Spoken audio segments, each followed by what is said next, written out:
जय हिंद साथियों। तो आज हम लोग डिस्कस करने वाले हैं एंडोप्लाज्मिक रेटिकुलम के बारे में, जो कि एक कोशिकीय अंग है, यानी कि कोशिका में पाया जाने वाला अंग है। बेसिकली यह करता क्या है, इसे हिंदी में कहते हैं अंतःप्रद्रव्ययी जालिका। क्या कहते हैं बाबू? अंतःप्रद्रव्ययी जालिका कहते हैं। अब आप कहेंगे इसका काम क्या है कोशिका में, तो बाबू ई कोशिका में जो है कंकाल की भांति कार्य करता है। किसकी भांति कार्य करता है? कंकाल की भांति कार्य जो है, कंकाल की भांति जो है कार्य करता है। कंकाल की भांति क्या करता है? कार्य करता है। अब कंकाल की भांति कार्य करने का मतलब क्या हो गया कि यह जो है कोशिका को पिचकने से बचाता है। कोशिका को क्या करता है? पिचकने से बचाता है। जैसे देखेंगे आप अपनी शरीर देखेंगे कि तो हमारे शरीर में क्या होता है, जो कंकाल होता है, हमारे शरीर में कंकाल कौन है? हमारे शरीर में कंकाल हड्डियों से बना है। तो हड्डी से जो बना हुआ कंकाल है, यह क्या करता है? यह भी हमारे शरीर को स्टैंड रखता है। क्या रखता है? स्टैंड मतलब खड़ा रखता है। और हमारे शरीर में सोचिए, अगर हमारे शरीर में हड्डी ना हो, हड्डी ना होगी तो हम क्या स्टैंड खड़ा हो पाएंगे क्या? अपने अंग को जैसे चाहते हैं ऐसे घुमा फिरा लेते हैं, का ऐसे घूम फिर पाएंगे? कतई नहीं घूम फिर पाएंगे। हम लोग भी एकदम क्या हो जाएंगे? वही जोक की तरह हो जाएंगे, या फिर केचुए की तरह हो जाएंगे। आगे जाएंगे फिर खींचेंगे अपनी शरीर को, ठीक है ना? तो चूंकि जो कोशिका होती है, कोशिका में जो है कंकाल की भांति काम कौन करता है? तो एंडोप्लाज्मिक रेटिकुलम करता है। जैसे देख लीजिए, ये आपकी कोशिका है, तो कोशिका है तो इसमें होता क्या है कि ये जो एंडोप्लाज्मिक रेटिकुलम होता है बाबू, ये जो है कोशिका में कंकाल की भांति कार्य करता है। किसकी भांति काम करता है? कंकाल की भांति काम करने का मतलब हो गया कि यह जो है कोशिका को पिचकने से क्या करता है? बचाता है। जैसे देखिएगा, हमको अगर कहीं पर हम दाबते हैं तो हल्का क्या है, पूरा हमारी मांस दब रही है। अब दब रही है मांस, मगर ज्यों छोड़ेंगे तुरंत क्या है? अपने स्थान पे आ गई है। और इसके बीच में जो हड्डी है, पूरा का पूरा दबने से क्या कर रही है? इसको पिचकने से बचा रही है। उसी प्रकार जो हमारी कोशिका होती है, कोशिका में कौन चीज पाया जा रहा है? एंडोप्लाज्मिक रेटिकुलम, यानी कि इसको शॉर्ट फॉर्म में कहते हैं बाबू ईआर। क्या कहते हैं? ईआर कहते हैं। यह ईआर जो है कोशिका को पिचकने से बचाता है, जिससे कि आंतरिक अंग, जितने भी आंतरिक अंग होते हैं, उनकी सुरक्षा होती है। जैसे देख लीजिए, माइट्रोकांडिया हो गया आपका, प्लास्टिड हो गया, या फिर सेंट्रोसोम हो गया, गाल्जी काय हो गया। अब जितने भी अंग होते हैं सब क्या करते हैं? सुरक्षित रहते हैं। अगर ईआर ना होता तो ये सारे अंग अगर कहीं से हमारा दबता तो ये क्या होते? दब के मर जाते, नष्ट हो जाते। बात समझ में आई कि ना आई? तो ईआर का बेसिकली क्या काम है? ईआर जो है कोशिका को जो है पिचकने से बचाता है। अगर हम बाबू इसकी खोज की बात करते हैं, किस चीज की बात करते हैं बाबू? इसकी हम यदि खोज की बात करते हैं तो खोज जो है किसने किया था? तो के.आर. पोर्टर ने किया था। किसने किया था? के.आर. पोर्टर ने जो है इसकी खोज किया था। कब किया था? तो 1945 ईस्वी में के.आर. पोर्टर जी ने जो है, इन्होंने किसकी खोज कर दिया? ईआर यानी कि एंडोप्लाज्मिक रेटिकुलम की जो है इन्होंने क्या कर दिया? खोज कर दिया। अब आगे जो है बाबू ये बताएं कि जो ईआर होता है, ईआर जो होता है, ये मानव के आरबीसी की कोशिकाओं में नहीं पाया जाता। कहां पर नहीं पाया जाता है? मानव की आरबीसी की कोशिकाओं में छोड़कर और सभी में होता है। कहां पर होता है? सभी सुकेंद्र की कोशिका में होता है। सभी सुकेंद्र की कोशिका में पाया जाता है। बात समझ में आ रही है ना? मानव में जो है इसमें क्या है? आरबीसी में, आरबीसी जो आप तो जानते हैं, हम ब्लड में आपको बताए थे आरबीसी के बारे में। केवल आरबीसी में नहीं पाया जाता, बाकी हर एक कोशिकाओं में जो है क्या होता है?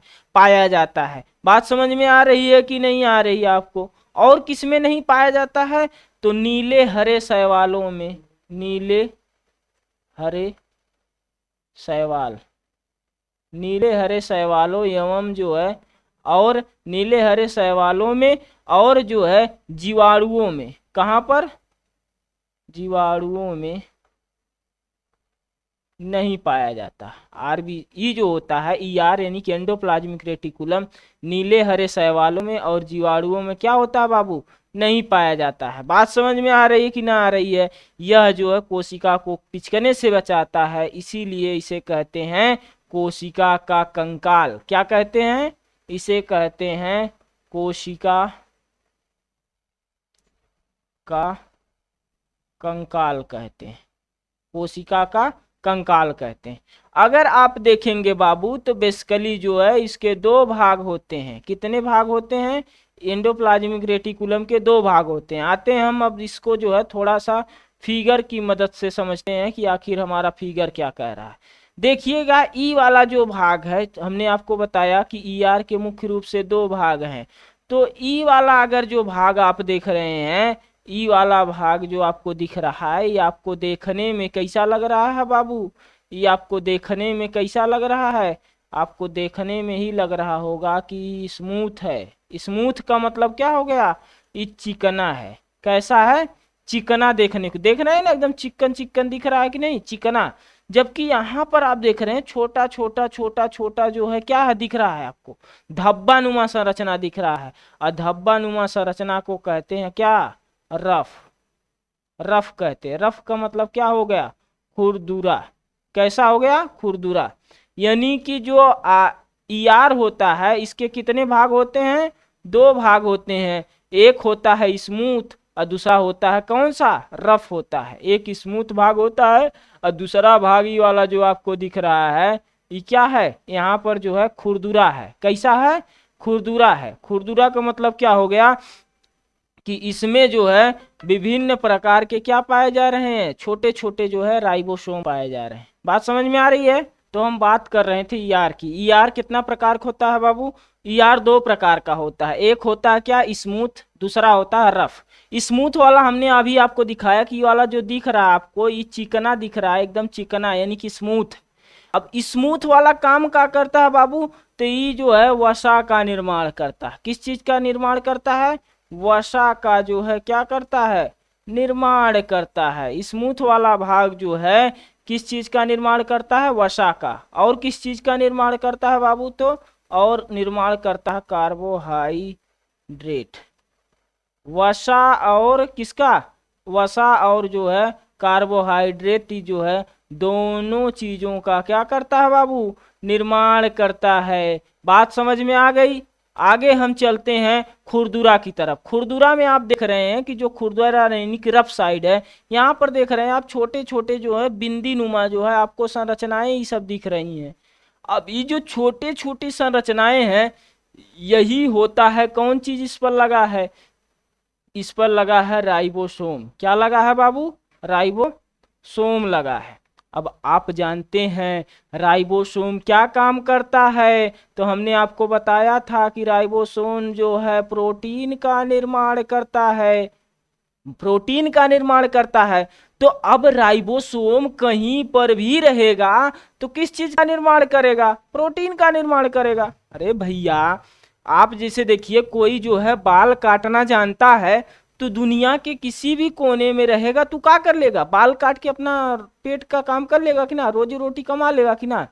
जैसे देखिए मेरा एग्जाम्पल लीजिए, मैं अगर पढ़ाना जानता हूं तो दुनिया के किसी भी कोने में रहूंगा, क्या करूंगा? पढ़ा लूंगा। अब पढ़ा के कुछ पैसा जो है क्या करूंगा? कमा लूंगा, अपना जो है रोटी रोजी चलाता रहूंगा। बात समझ में आ रही है ना? तो वही काम है कि जो राइबोसोम होता है, राइबोसोम का काम क्या है? प्रोटीन बनाना। तो अब राइबोसोम कहीं पर भी रहेगा किस चीज का निर्माण करेगा? प्रोटीन का निर्माण करेगा। तो यहाँ पर राइबोसोम कहाँ पर है? ये वाला रफ वाले रेटिकुलम पे है। जब रफ वाले रेटिकुलम पर है मोर भैया तो कौन चीज बनाएगा? कौन चीज बनाएगा? प्रोटीन बनाएगा। कौन चीज का निर्माण करेगा? प्रोटीन का निर्माण करता है। बात समझ में आई ना? तो एंडोप्लाज्मिक रेटिकुलम के कितने भाग होते हैं? There are two parts of endoplasmic reticulum. First क्या है? स्मूथ वाला भाग। अब स्मूथ वाला भाग यानी कि जो ई वाला भाग है वो किस चीज का निर्माण करता है? वसा का निर्माण करता है और कार्बोहाइड्रेट का निर्माण करता है। जबकि जो रफ होता है यानी कि खुरदुरा वाला होता है वह किस चीज का निर्माण करता है? तो प्रोटीन का जो है निर्माण करता है। बात पल्ले पड़ गई कि ना पड़ी भैया? पड़ गई भाई, बात पल्ले पड़ गई। तो आगे चलते हैं, हम देख लेते हैं कि एंडोप्लाज्मिक रेटिकुलम के किस चीज, कौन चीज, कार्य। एंडोप्लाज्मिक रेटिकुलम के कई कार्य होते हैं, जैसा कि हमने बताया कि यह कोशिका में जो है, किसमें, कोशिका में, पहला काम हो गया, कोशिका में जो है किस चीज का काम करता है, कंकाल की भांति कार्य करता है। कोशिका में कंकाल की जो है भांति कार्य करता है, यानी कि कोशिका का क्या होता है, कंकाल कहते हैं, या कंकाल की भांति कार्य करता है, कोशिका को पिचकने नहीं देता है, यानी कि इसमें जो है यांत्रिक शक्ति प्रदान करता है। कोशिका को जो है कौन सी शक्ति देता है, यांत्रिक शक्ति प्रदान करता है। बात समझ में आ गई बाबू?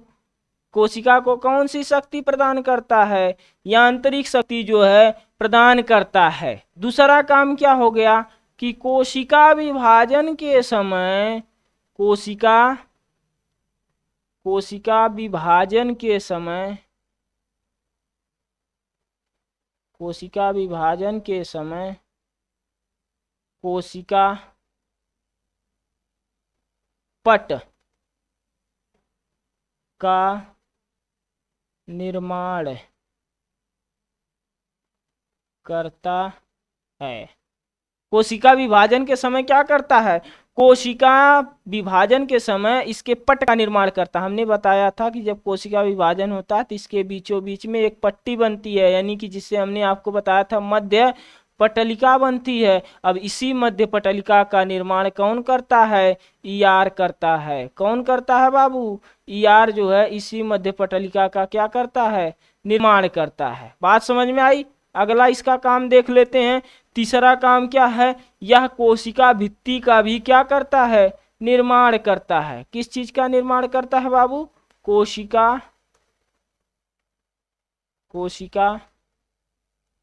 भित्ति का निर्माण करता है। किस चीज का निर्माण करता है, कोशिका भित्ति का निर्माण करता है। कोशिका भित्ति का मतलब क्या हो गया कि जैसे हमने आपको बताया था, अगर मान लीजिए हमको यहाँ पर कहीं चोट लग गई तो कोशिका के ऊपर जो भित्ति होती है उसी क्या कहते हैं, कोशिका भित्ति। इंग्लिश में इसे कहते हैं क्या, सेल वाल्व कहते हैं। क्या कहते हैं, सेल वाल्व कहते हैं। सेल वाल्व इंग्लिश में होता है, जबकि हिंदी में क्या होती है, कोशिका भित्ति होता है। तो कोशिका भित्ति भी कौन बनाता है बाबू, कोशिका भित्ति का निर्माण भी कौन करता है, तो यही करता है ईआर। कोशिका भित्ति का भी निर्माण जो होता है कौन करता है, तो ईआर करता है। कोशिका विभाजन के बाद अगला हो जाएगा, कोशिका विभाजन के बाद केंद्रक कला। कोशिका विभाजन के बाद केंद्रक कला का निर्माण भी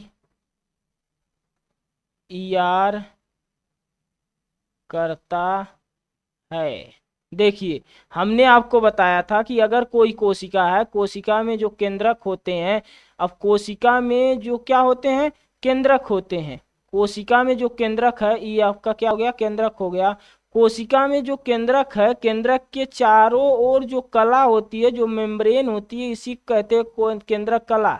जैसे देखिए एग्जाम्पल के लिए आप अंडा लीजिए, अंडा का जो पियरका भाग हुआ न केंद्रक है, अब पियरका भागवा के ऊपर एक पतली सी पन्नी लगी होती है, जिसे ही क्या कहते हैं, केंद्रक कला कहते हैं। पियरका भगवा जो होता है अंडवा का, अंडवा पियरका भगवा के ऊपर जो एक पन्नी लगी होती है, इसी को कहते हैं केंद्रक कला। अब कहेंगे कैसे अमाने पन्नी लगी होती है, भैया सोचिए अंडा फोड़िए कटोरी में एक ठो, अब फोड़ने के बाद अगर आप देखेंगे तो उसका व्हाइट वाला भाग, पीला वाला भाग ऐसे ऐसे हिलाएंगे तो मिलेगा नहीं, ऐसे ऐसे घूमेगा। और चमचा से धर के मिला देंगे तो वह पन्नियां फट गई, मतलब मिल जाएगा। बात समझ में आ रही है ना? तो कोशिका विभाजन के बाद जो है केंद्रक कला का भी निर्माण कौन करता है बाबू, तो यही करता है। कौन करता है, ईआर जो है करता है। आगे चले हम आगे देखते हैं, ईआर ही क्या करता है, आनुवंशिक पदार्थों का अभिगमन करता है। पांचवा क्या हो जाएगा, आनुवांशिक